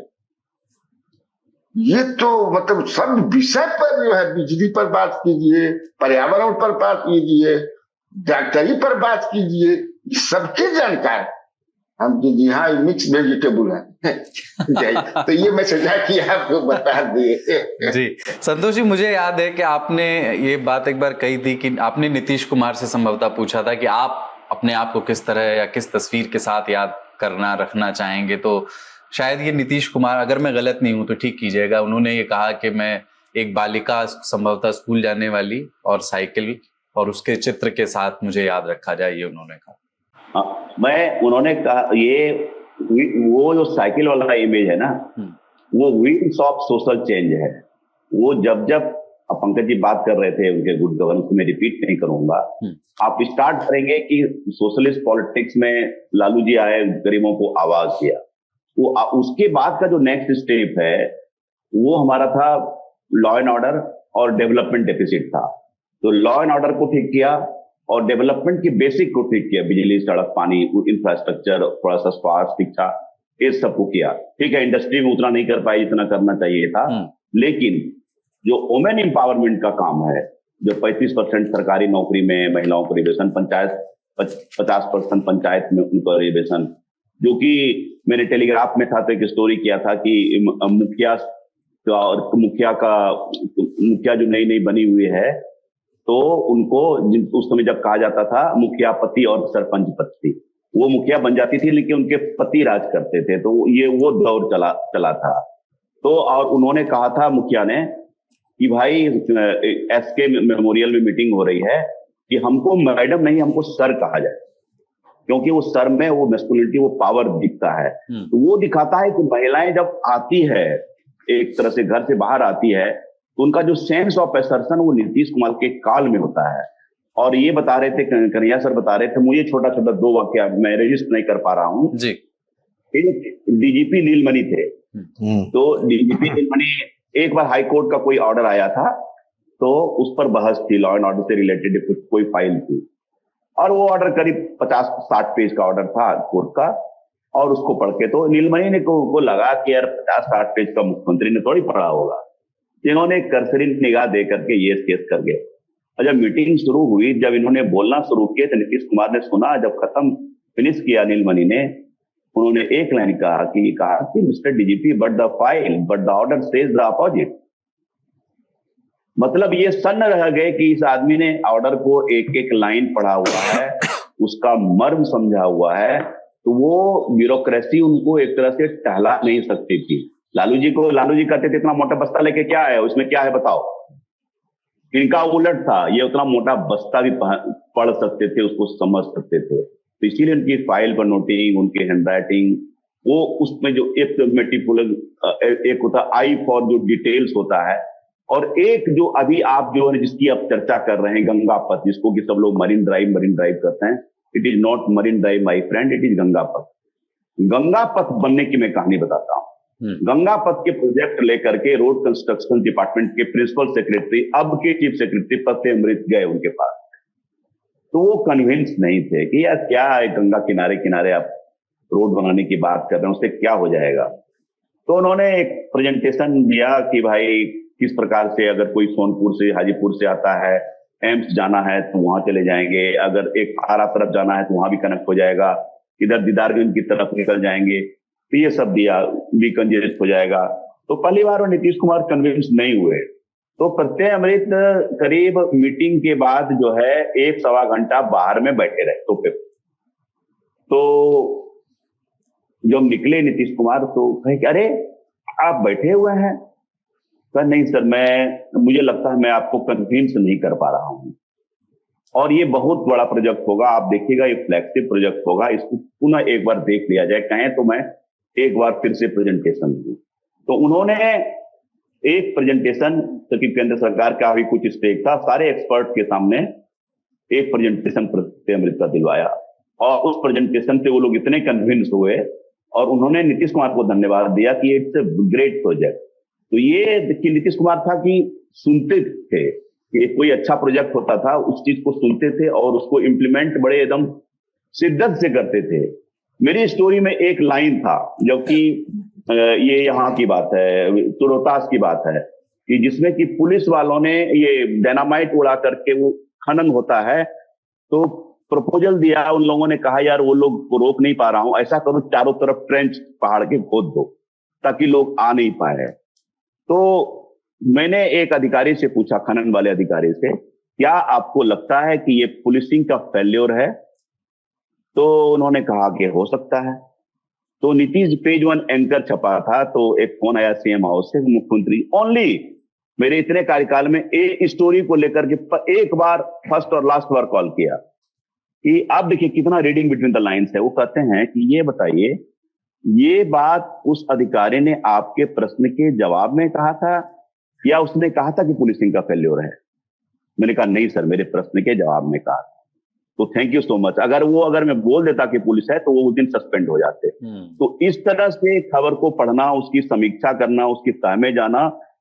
और मैं लास्ट में कंक्लूड ये करूंगा जी, मैं नीतीश कुमार को कर्पूरी ठाकुर और श्री कृष्ण सिंह का एक ब्लेंड मानता हूं, सम्मिश्रण मानता हूं। और बिहार में जब जब बेस्ट चीफ मिनिस्टर का शुमार होगा, डॉक्टर श्री कृष्ण सिंह, कर्पूरी ठाकुर, नीतीश कुमार का नाम शीर्ष पर रहेगा, और उस कड़ी में तीसरे चौथे पोजीशन में लालू प्रसाद भी रहेंगे। मैं कोई नंबरिंग नहीं दे रहा हूं, इस 4 चीफ मिनिस्टर की चर्चा इतिहास में हमेशा होगी, और हम लोग बहुत प्राउड हैं कि हमने नीतीश राव को कवर किया। चलिए ठीक है, बहुत बहुत शुक्रिया आप सभी का हमारे साथ जुड़े। शुक्रिया कन्हैया जी, शुक्रिया संतोष सर, शुक्रिया। Thank you sir, thank you. तो मिडिल ईस्ट का युद्ध भारत की अंदरूनी राजनीति को कैसे प्रभावित कर रहा है, क्या लेख लिखे जा रहे हैं और क्या बयान जारी किए जा रहे हैं, कौन से बयान जारी किए जाने की अपेक्षा है पर बयान जारी नहीं किए जा रहे हैं, इस पर बात करेंगे। राजदीप सरदेसाई हमारे साथ हैं, consulting editor India Today TV, Pranay Upadhyay हमारे साथ हैं, एडिटर इंडिया टुडे ग्लोबल, और रजत सेठी हमारे साथ हैं, आप पॉलिटिकल कमेंटेटर हैं, विजिटिंग फेलो हैं IND फाउंडेशन में। राजदीप जी, मैं आपसे शुरू करूं। सोनिया गांधी ने एक आर्टिकल लिखा, हमने ज्यादा समय नहीं बीता है, इसके पहले भी इब्राहिम रईसी की एक हेलीकॉप्टर हादसे में ईरान के राष्ट्रपति की मौत हुई थी। हमने एक दिन का राजकीय शोक घोषित किया था। यही नहीं, जब कासिम सुलेमानी नाम के जनरल को, ईरानी जनरल को अमेरिका ने बॉम्ब से उड़ा करके मारा था, तब भी हमने उस पर एक बयान जारी करके उसको चिंताजनक या तनावपूर्ण बताया था उस घटना को, मतलब रिएक्ट तो एटलीस्ट कुछ किया ही था। इस बार एक रिएक्शन आया, विक्रम मिस्री गए ईरान के एम्बेसी में और कॉन्डोलेंस बुक में साइन करके आए, पर आमतौर पर अपेक्षा संभवतः ये रही होगी कि विदेश मंत्री की ओर से कुछ कहा जाए या प्रधानमंत्री की ओर से कहा जाए। दोनों नेता एक दूसरे का देश विजिट करते रहे हैं, वही सोनिया गांधी ने भी अपने लेख में लिखा, विपक्ष भी उसी को मुद्दा बना रहा है। और इस ऐसी सी परिस्थिति बन गई है जिसकी जनरलाइज इंटरप्रिटेशन ये है कि साहब ऐसा लग रहा है कि कांग्रेस इस युद्ध में ईरान के पक्ष में खड़ी है और भारतीय जनता पार्टी इजराइल के। क्रोनोलॉजी समझिए मेरे दोस्त कुलदीप, क्रोनोलॉजी पर चलते हैं क्योंकि आजकल ये शब्द बहुत इस्तेमाल होता है। अमित शाह जी ने उसका इस्तेमाल किया था, काफी फिर पॉपुलर बन गया। क्रोनोलॉजी समझिए, शनिवार के दिन अमेरिकी इजरायली के हमले होते हैं ईरान पर, और खबर आती है कि एक ऐसे ऑफिस कंपाउंड में जहां अली खमीनी, जो आयतुल्लाह उनके जो सुप्रीम लीडर है, वो वहां मौजूद थे, उनके साथ कई और नेता थे, कमांडर्स थे पूरे ईरान के, वो वहां मौजूद थे। और खबर आती है कि शायद उनकी मौत हुई है, उनकी किलिंग हुई है, उनकी असैसिनेशन हुई है खमीनी जी की। पुष्टि होती है ईरानियन मीडिया से, उसी दिन मुझे लगता है देर शाम तक पुष्टि आती है कि हां, अली खमीनी की अब नहीं रहे हैं। ये शनिवार रात को, संडे बीतता है, मंडे बीतता है, कोई भारत की तरफ से कोई कंडोलेंस मैसेज नहीं। व्लादिमीर पुतिन कंडोलेंस करते हैं, खंडन करते हैं, चीन से भी कंडोलेंस मैसेज आता है, खंडन होता है, आसियान कंडेम करता है, कुछ साउथ अमेरिकन देश करते हैं, यूरोप करता है, भारत चुप। भारत में कोई एक शब्द से कंडोलेंस मैसेज तो नहीं आता है। मंगलवार की सुबह सोनिया गांधी जी एक आर्टिकल लिखती है इंडियन एक्सप्रेस में, जहां वो कहती है कि हमारा दायित्व था, एक लीगल यानी कानूनी और एक मॉरल दायित्व होता है कि आपने कम से कम जब एक हेड ऑफ स्टेट की इस तरह से मौत होती है, आपने कुछ ना कुछ कहना, जोर से क्या अपनी आवाज उठानी चाहिए। Silence is not an option. आपकी चुप्पी आप नहीं रह सकते, क्योंकि ये गलत है, जो हुआ है रूल्स बेस्ड ऑर्डर के खिलाफ है। ये होता है मंगल की सुबह। शाम को प्रणय मुझे करेक्ट करेंगे, MEA की स्टेटमेंट आती है, दोपहर को जनरल स्टेटमेंट है, वेस्ट एशिया में हम चाहते हैं कि हमारे कितने नागरिक हैं, वहां शांति बहाल हो, हमें चिंता है जो हो रहा है, we want peace in the area. लेकिन खमीनी वर्ड यूज नहीं किया जाता है, एक बार भी कहीं शब्द उनका यूज नहीं किया जाता। और मैं आपको बहुत इंटरेस्टिंग बात बताने जा रहा हूं कि ये मुझे एक एम्बेसडर ने कहा है कि हमारे जितने दूतावास है उनको मैसेज मिला कि अंटिल फर्दर ऑर्डर्स कुछ मत कहिए। ये बहुत इंपॉर्टेंट है, क्योंकि कई दूतावास को लगा कि हमें भी कंडोलेंस देनी पड़ेगी, और कई देशों में कंडोलेंस बुक तैयार हो रहे थे, जहां लोग जाके बाकी एम्बेसडर साइन करने लगे थे कि हम कंडोल करते हैं। भारतीय राजदूतों को कहा गया, स्पष्टीकरण, एक मैसेज दिया गया कि आप इस पर कुछ मत बोलिए, कुछ मत कहिए, अंटिल फर्दर ऑर्डर्स। बुधवार को क्या होता है, एक Iranian worship is hit by an American torpedo. Iris Dina Iranian ship जो है, जो हमारे भारत के नेवल एक्सरसाइज में कुछ ही दिन पहले विशाखापट्टनम में जुड़ी थी, वहां श्रीलंकन कोस्ट में इंडियन ओशन में हिट होती है। शाम तक वो खबर फैल जाती है। अब सवाल उठता है कि एक तरफ तो आपने खमीनी जी पर एक वर्ड नहीं किया है, दूसरी तरफ ईरानियन वॉरशिप जो आपके साथ पीसफुल एक्सरसाइजेस में था उनका हिट हुआ है. Pressure starts building.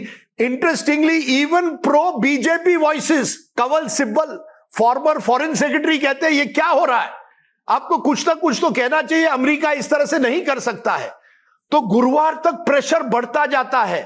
देर रात बुधवार को या अर्ली मॉर्निंग मीटिंग होती है पीएमओ में. पहले डिसीजन हुआ था एक जॉइंट सेक्रेटरी चला जाएगा ईरानियन एम्बेसी, जहां कंडोलेंस बुक रखा गया था, और वहां जाकर सिग्नेचर देगा. अब और खबर आती है डेप्यूटी फॉरेन मिनिस्टर के जो ईरान के, वो भारत पहुंच गए हैं राइसीना डायलॉग के लिए, जो एमईए एक तरह से को होस्ट है. अब आप सोचिए, एक ऐसा माहौल बन रहा है कि दुनिया भर से मैसेजेस आ रहे हैं कि जो हुआ है एक इलेक्टेड हेड ऑफ स्टेट, भले ही आप उनको लगे कोई उनका आपसे लगाव नहीं था, उन्होंने कश्मीर के पर आपके खिलाफ कई स्टेटमेंट्स खमीनी जी ने किए हैं, दिल्ली राइट्स हुए, एंटी सीए, आर्टिकल 370, जब भी ऐसे टाइम हुआ था उन्होंने आपके खिलाफ, भारत के खिलाफ कुछ कहा था. तो एक तरफ आपकी सोशल मीडिया आर्मी कहती है नहीं, खमीनी जी जो हैं वो भारत विरोधी है, we should not say anything. तो प्रेशर सोशल मीडिया आर्मी का आता है, जैसे बांग्लादेश में भी हुआ था, मुस्तफिजुर रहमान को हटाओ, संगीत सोम बोल रहे हैं, वैसे ही अब होता है, सोशल मीडिया आर्मी का प्रेशर आ जाता है. लेकिन गुरुवार तक जब ये वॉरशिप को गिराया जाए सबमरीन वॉरशिप इज संक, 80 से ज्यादा लोग ईरानी जो सेलर्स हैं वो उसमें उनकी मौत होती है. और दुनिया भर से ये सवाल, और ऑपोजिशन सवाल उठा रही है, न केवल सोनिया गांधी, बाकी नेता उठा रहे हैं. तब सरकार तय करती है थर्सडे को, यानी 5 दिन बाद तय करती है. पहले जॉइंट सेक्रेटरी की बात होती है, वो जाकर साइन करेंगे, फिर कहा जाता है नहीं, foreign secretary will go, Vikram मिश्री को वहां भेजा जाता है कि आप कंडोलेंस बुक में जाकर लिखिए क्या हुआ था. आपको याद होगा जब बेगम जिया की मौत हुई थी कुछ महीनों पहले, तब राजनाथ सिंह जी गए थे, defence minister went to Bangladesh high commissioner. This time you are sending your foreign secretary. तो सवाल कहीं ना कहीं उठेगा कि सरकार असमंजस भी थी कि अगर हम कुछ कहें तो इजराइल और अमेरिका से रिएक्शन क्या आएगा. अरे Israel and America can not decide your policy on this matter. और मैं आपको बड़ी इंटरेस्टिंग बात, एक लास्ट बात बोलकर छोड़ता हूं इस पर. दुनिया भर ये बात सही है कि खमीनी ने आर्टिकल 370 के बाद, Delhi riots, anti CAA protest के बाद कहा था Muslims of the world must unite, say India must ensure justice for Muslims in India, ये सब कहा है. ये उनकी विचारधारा, आइडियोलॉजी है, पैन इस्लामिक आइडियोलॉजी. बट एक ही, मुझे आज एक ईरानियन स्कॉलर मिले थे, बहुत अच्छे स्कॉलर है, Vali Nasr, one of the greatest Iranian scholars. उन्होंने कहा एक बड़ी इंटरेस्टिंग बात. Do you know that when Afghanistan war was going on, Saudi Arabia and Pakistan and America were backing the Taliban at that time in a way, and certainly Saudi and Pakistan. And India was with Iran for the Northern Alliance, जो दूसरा, और Iran और भारत के बीच में उस समय बड़े अच्छे रिश्ते थे. उन्होंने मुझे कहा जब बेनजीर भुट्टो एक बार ईरानियन पार्लियामेंट में गई थी, जब वो पहली बार प्रधानमंत्री बनी थी 1989 या 90 में, और उन्होंने कश्मीर का मुद्दा उठाया, नो वन सपोर्टेड इट. ऐसा नहीं था कि Iran has been a permanent enemy of India. 1994 में ह्यूमन राइट्स कमीशन में Iran had vetoed a proposal against India on human rights in Kashmir. अब इस परिप्रेक्ष्य में एक वेदर यू लाइक खमीनी और नॉट, आप उसको पसंद करते हैं ना पसंद करते हैं वो बात अलग है, लेकिन he is an elected leader. और क्या किस तरह से इलेक्शन हुए हैं, that is for the people of Iran to decide. हम उस पर भी आपत्ति जता सकते हैं, लेकिन जब इस तरह से असैसिनेशन होती है, आपकी चुप्पी 5 दिनों के लिए यह दर्शाती है कि आप श्योर नहीं थे कि अगर हम कुछ कहें तो अमेरिका और इजराइल उसे किस दृष्टि से देखेगा. ठीक है, दैट इज द क्वेश्चन. रजत, मैं आपके पास आ रहा हूं. ये बात थोड़ी सी मुझे, मतलब मैं निजी तौर पर, ये बात ठीक है कि हमारे यहाँ एक सोशल मीडिया प्रेशर इस तरह का था जिसमें खमेनी के साथ सहानुभूति नहीं थी उनके पुराने बयानों की वजह से, पर फॉरेन पॉलिसी सोशल मीडिया के ट्रोल्स के दबाव में तय नहीं होती है ना. वो वेल थॉट थ्रू चीज होती है जिसमें बहुत सारे अधिकारियों का दिमाग लगा होता है जो ट्रेंड होते हैं इसमें. If it is a shift, अगर ये कोई शिफ्ट है, हम ईरान और इजराइल दोनों से बातचीत और संबंध रखते रहे हैं, दोनों देशों में हमारा आना जाना रहा है, पर क्या इस वॉर के समय अगर ये कोई शिफ्ट दिख रहा है कि हम ईरान से भी रिश्ते रखेंगे अपने, पर इजराइल की ओर हम ज्यादा झुके हुए हैं, अगर ये कोई शिफ्ट है तो इसकी स्ट्रेटेजिक जरूरत क्यों है? क्या ईरान की अब हमें जरूरत नहीं है? ईरान से अब हमें तेल नहीं चाहिए, हमारे पास दूसरे साधन है, ठीक है, एक कल्चरल रिश्ता कायम है, पर ईरान की अब क्या जरूरत हमारे लिए कम हो गई है क्योंकि हमारे पास उस क्षेत्र में दूसरे पार्टनर्स हैं?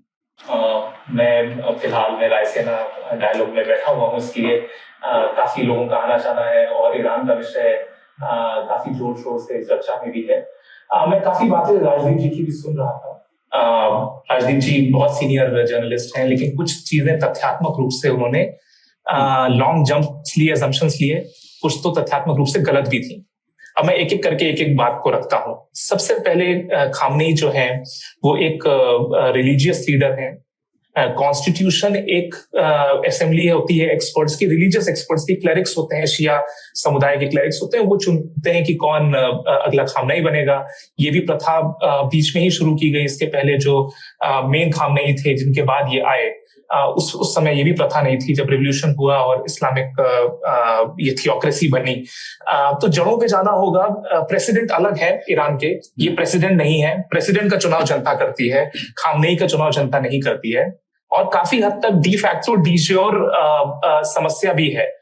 डी फैक्टो हेड है, खामनेई डिसीजंस लेते हैं, लेकिन क्या कॉन्स्टिट्यूशनल फ्रेमवर्क के अंदर उनको ताकतें दी गई हैं थियोक्रेटिक सेटअप में प्रेसिडेंट से अलग होके? प्रेसिडेंट की अगर हत्या की जाती है तो उसके लिए क्या प्रोटोकॉल होता है? अगर एक रिलीजियस हेड हो उसके लिए क्या प्रोटोकॉल होता है?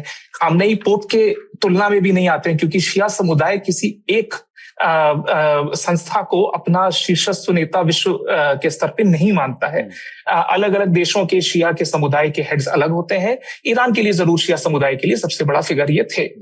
बहुत सारी चीजें हैं। मैं यहाँ पर ये चीज भी रखना चाहता हूँ कि MEA बहुत सारे प्रोटोकॉल से बंधा होता है। उनकी तो खैर सारी ट्रेनिंग ही प्रोटोकॉल के आसपास होती है, किस चीज पे क्या बोलना है, क्या नहीं बोलना। अगर मुनव्वर गद्दाफी की हत्या की जाती है लीबिया के अंदर में, उस टाइम के भी आप अखबार उठा के कर लीजिए। मैं आपके दर्शकों को रिक्वेस्ट करूंगा, आप गूगल करिए कि मुनव्वर गद्दाफी की मृत्यु में सोनिया गांधी और मनमोहन सिंह जी ने कुछ क्यों नहीं बोला।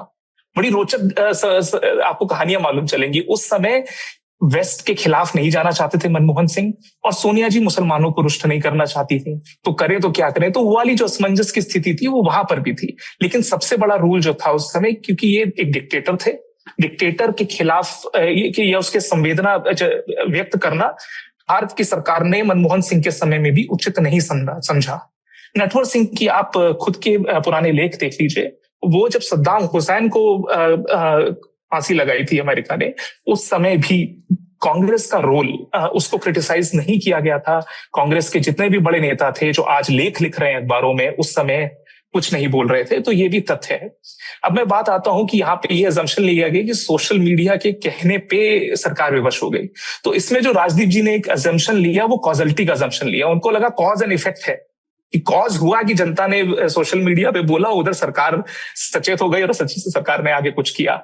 तो मुझे लगता है यहाँ पे ये बड़े एजम्पशंस लिए जा रहे हैं बिना तथ्यों के। आपके पास क्या प्रूफ है, क्या फैक्ट है कि यही कॉजल लिंक बैठा कि सोनिया गांधी जी ने अखबार में लेख छाप दिया इसलिए हमारे फॉरेन सेक्रेटरी चले गए?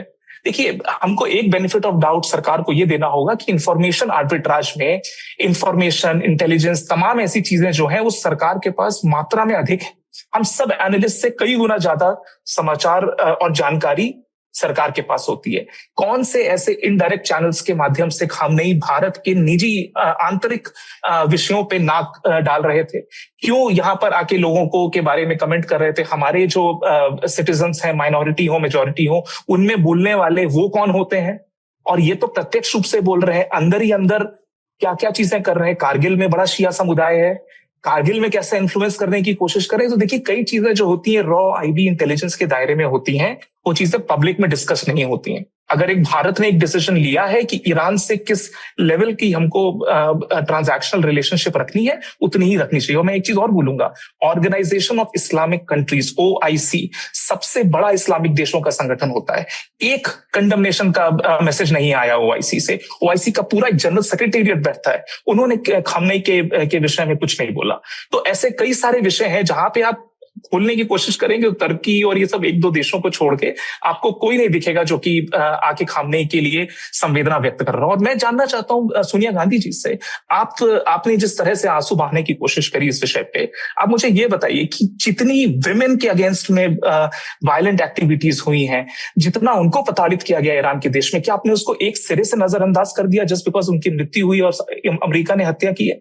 मैं बिल्कुल इस चीज के अगेंस्ट में हूं कि अमेरिका के साथ कंप्लीटली आपको स्ट्रेटेजिक अलाइनमेंट कर लेना चाहिए, बिल्कुल नहीं। अपनी इंडिपेंडेंस, स्ट्रेटेजिक ऑटोनॉमी रखनी चाहिए, बट इसका मतलब ये नहीं कि आप पुराने पाप भूल जाएं और सिर्फ डोमेस्टिक पॉलिटिक्स के लिए, सिर्फ आपको तुष्टीकरण की राजनीति करनी है, उसी को एक्सटेंड करने के लिए आप लाके लेख लिख रही हैं।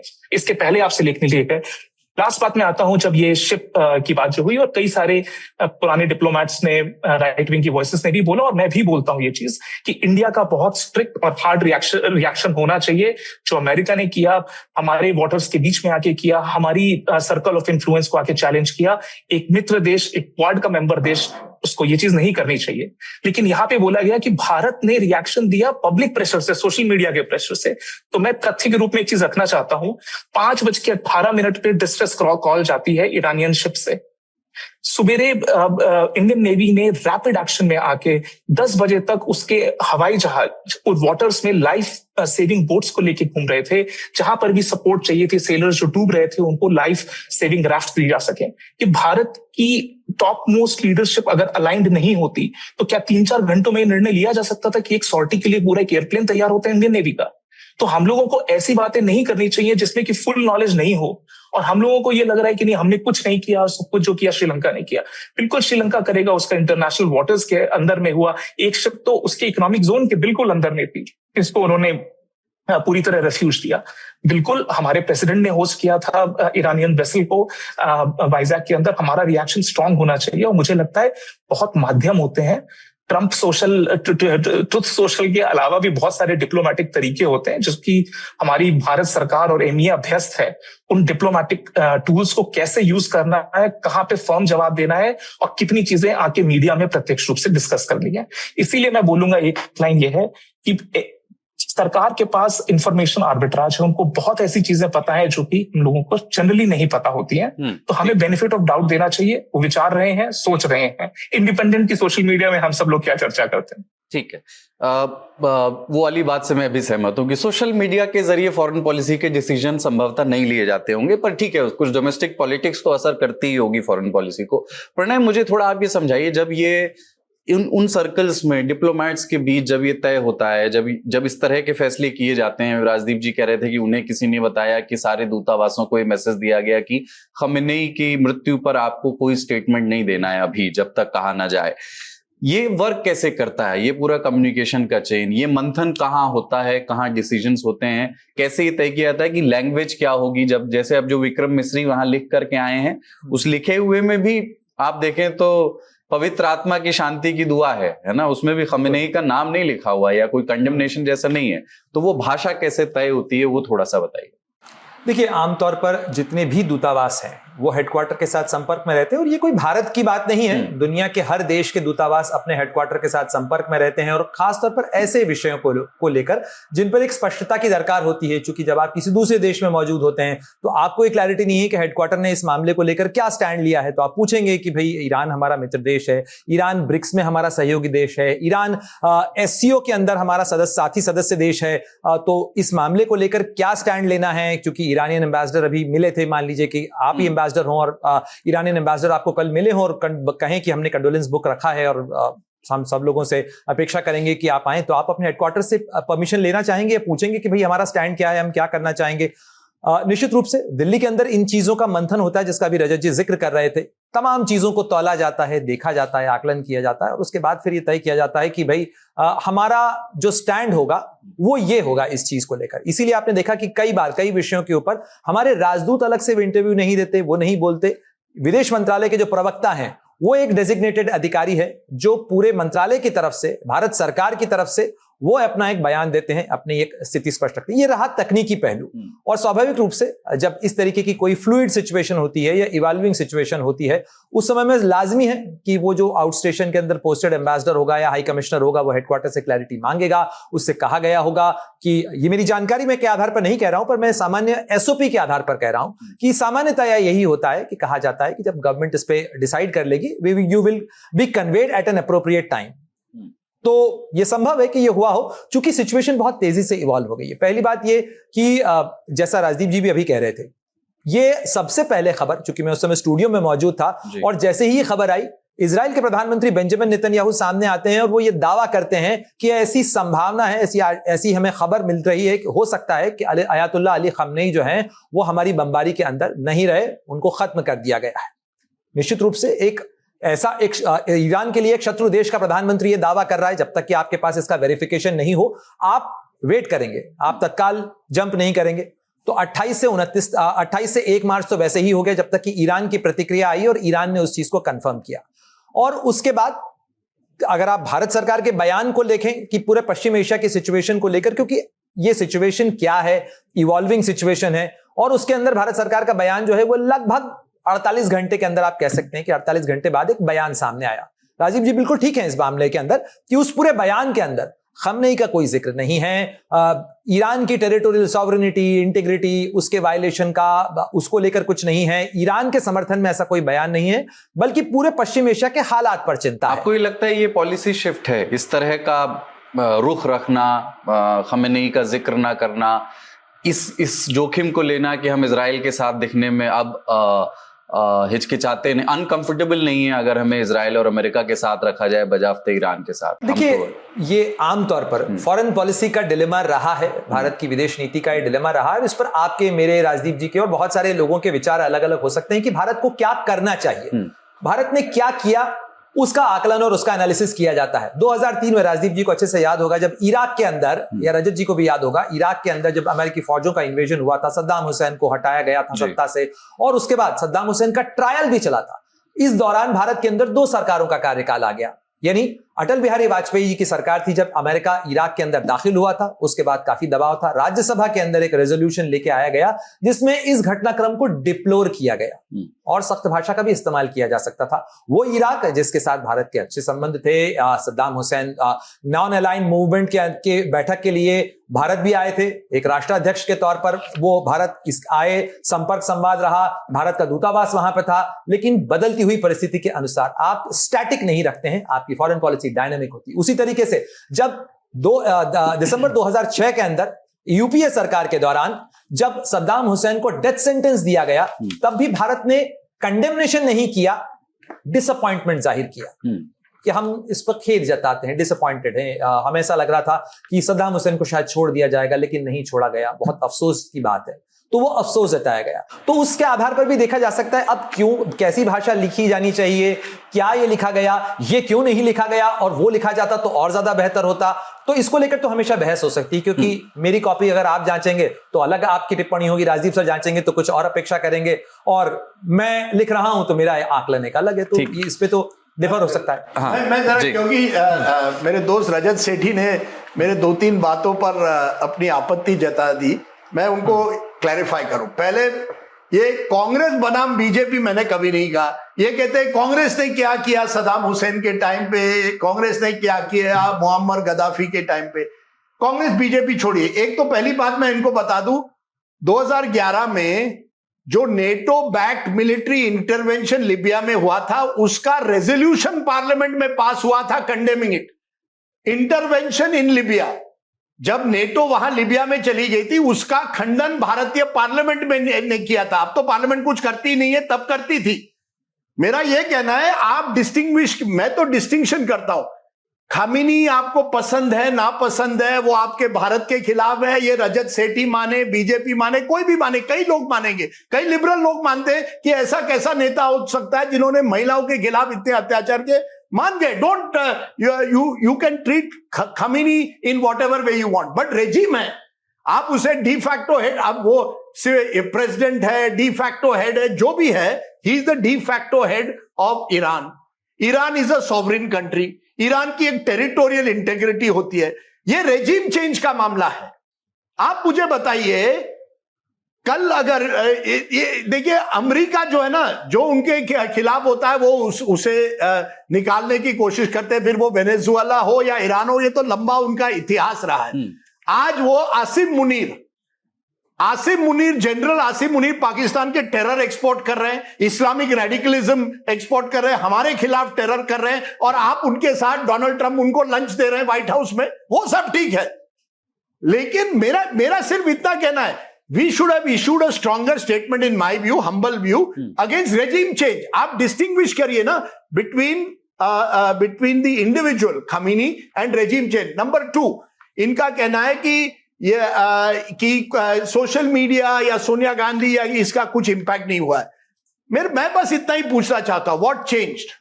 क्या बदला 5 दिन में? मंगलवार व्हाट सडनली चेंज? मैं सवाल पूछ रहा हूं, I am not coming to a conclusion, मैं सवाल पूछ रहा हूं।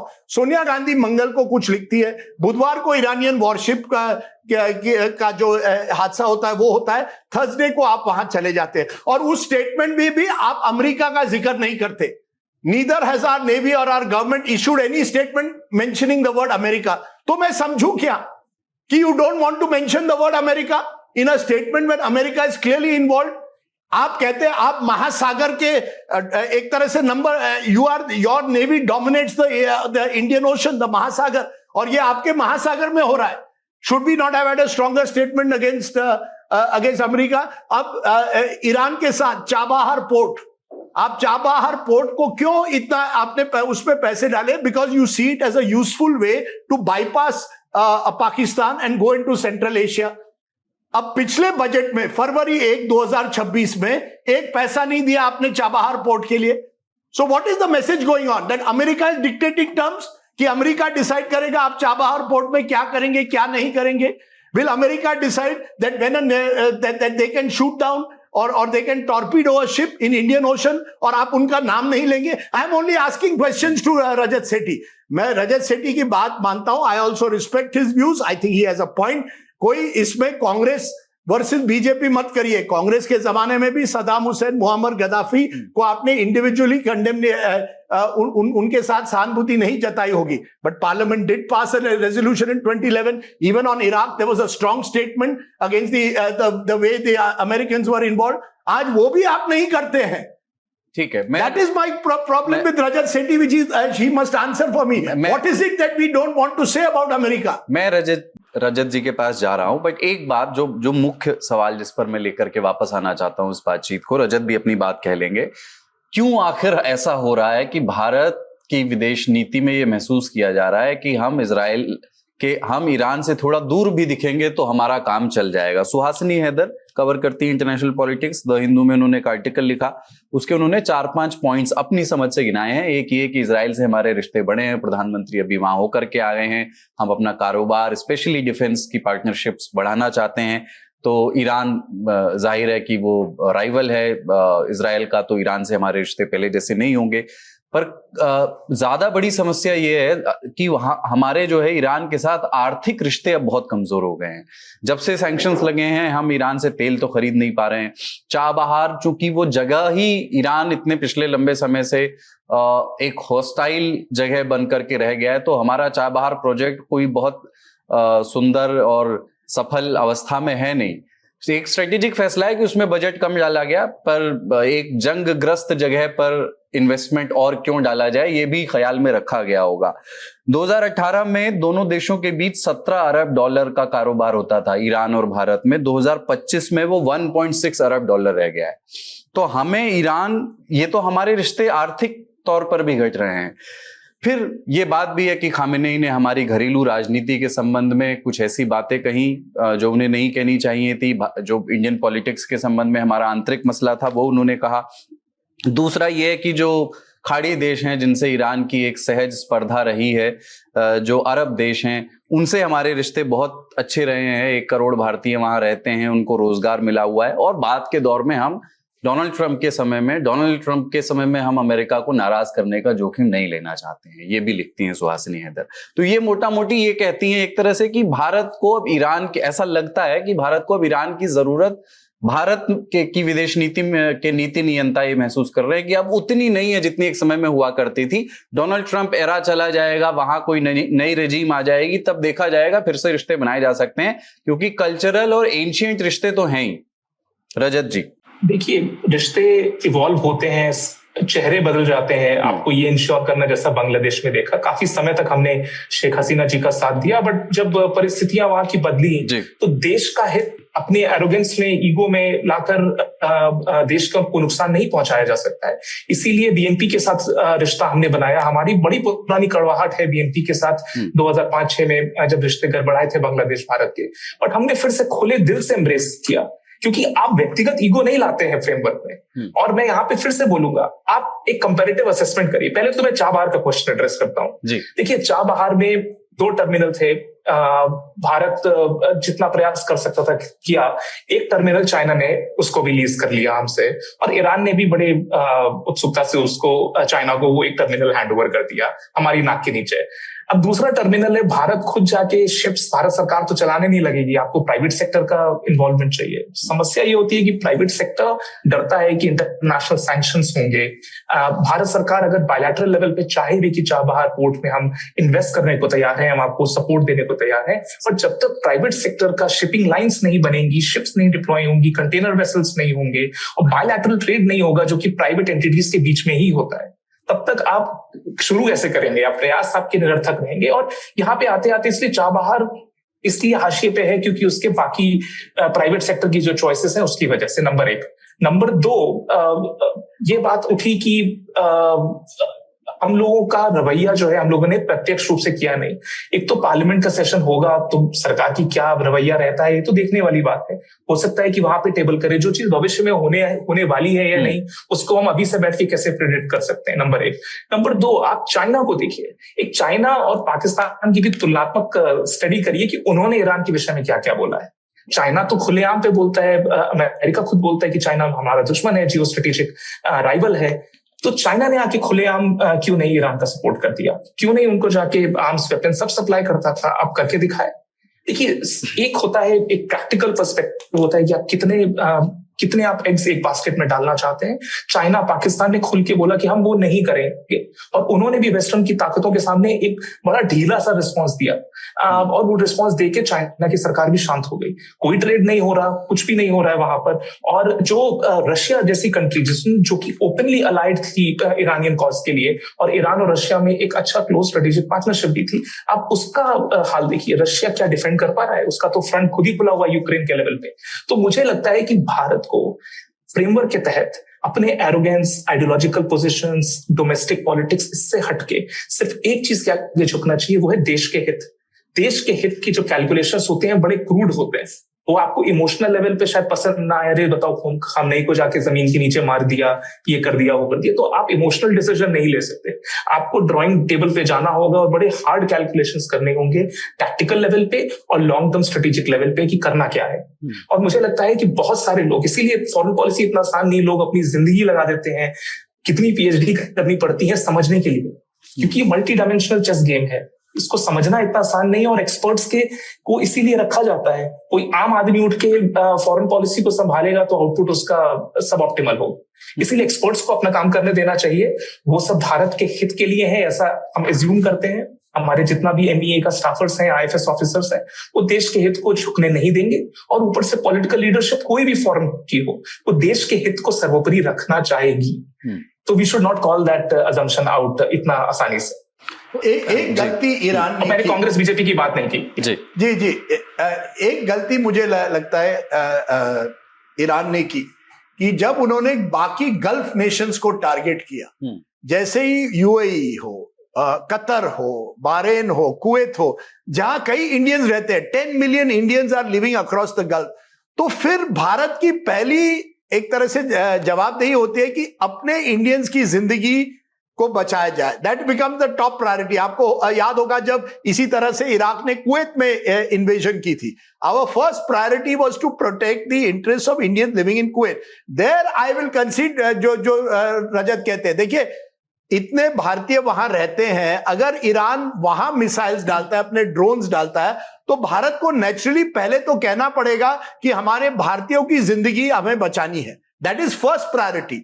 और मैं ये भी मानता हूं कि कभी कभी डिप्लोमेसी में आप ज्यादा बोल नहीं सकते, आपको कई चीजें पर्दे के पीछे करनी पड़ती है, और अगर भारत वही कर रहा है तो दैट इज गुड।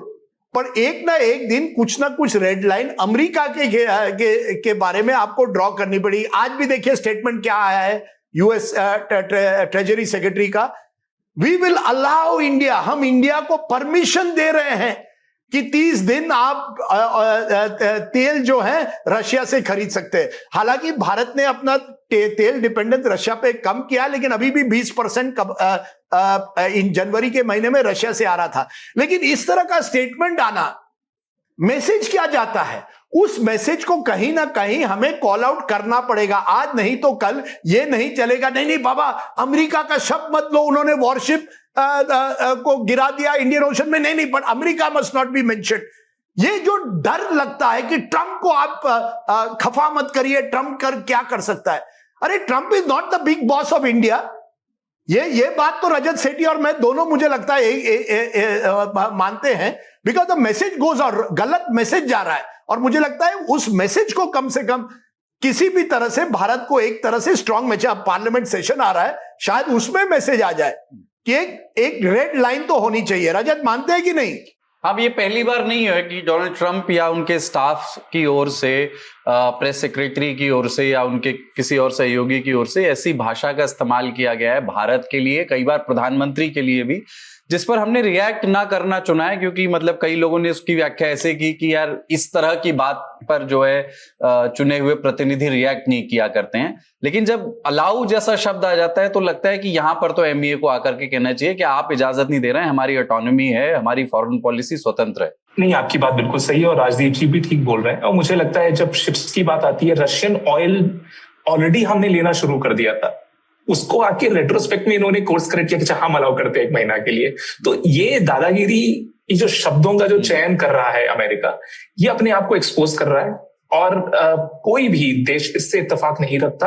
आप ग्रीनलैंड को, आपने कनाडा जैसे साथ, कनाडा क्यों भारत के साथ रिलेशन बना रहा है? क्योंकि आपने उसको 6 महीने तक तो गवर्नर बोला, प्राइम मिनिस्टर को वहां पे, उसको 51st स्टेट बोला। आप खुद ही दूर कर रहे हो। अगर आप सुसाइड पाथ पे हो तो आप खुशी से करो सुसाइड। आपके हर सुसाइड के रिएक्शन पे हम क्यों रिएक्शन दे? अगर अमेरिका के लोगों ने ये चुना है कि ये आदमी अगर उनका प्रतिनिधित्व कर सकता है तो गुड लक विद दैट। हम क्यों आके अपनी गरिमा को लोअर करें उनके आगे? मुझे लगता है छोड़ देना चाहिए। और हमें मालूम है कि यूरोप ने आज हमसे जिस तरह से बायलैटरल रिलेशनशिप प्रागड़ करी है, एक ट्रेड एग्रीमेंट साइन हुआ है, नेट हमारा ही फायदा है। और आके अगर ये रायसेना में ही बोल के गए उनके डेप्यूटी सेक्रेटरी ऑफ स्टेट कि हम भारत को अलाउ नहीं कर सकते हैं, चाइना नहीं बनने देंगे दोबारा। आप कौन होते हैं? आपने एक तो चाइना और भारत को, एक तरफ डेमोक्रेसी है, दूसरी तरफ कम्युनिस्ट स्टेट है, आपने दोनों को एक पटल पे लाके रखा कैसे?